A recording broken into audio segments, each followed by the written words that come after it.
यार ये इंटरनेट को पता नहीं क्या मौत पड़ गई है। पापा ये लो पानी पी लो। चले जाओ यहाँ से, मैंने नहीं पीना पानी। एक तो इंटरनेट नहीं आ रहा, ऊपर से तुम आ गई तंग करने के लिए। जाओ चले जाओ।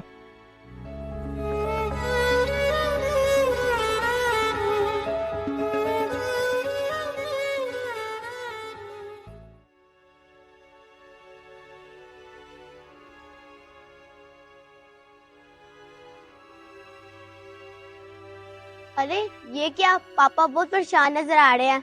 ऐसा करती हूँ अभी जाके पूछती हूँ।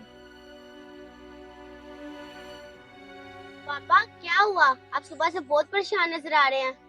बेटा मैं क्या करूं, इंटरनेट बंद है। सुबह से परेशान हूँ इसलिए खड़ा हूँ। पापा सुबह से इंटरनेट बंद है, आप कितने परेशान खड़े हैं। हमारे घरों में कई कई रोज तक कुरान मजीद बंद रहता है, हम उस पर परेशान तो नहीं होते। बेटा तुम बिल्कुल ठीक कह रही हो। आज का मुसलमान इन चीजों पर गौर फिक्र नहीं करता। आज से मैं रोज कुरान पाक पढ़ूंगा। चलो आओ हम मिलकर कुरान पाक पढ़ते हैं।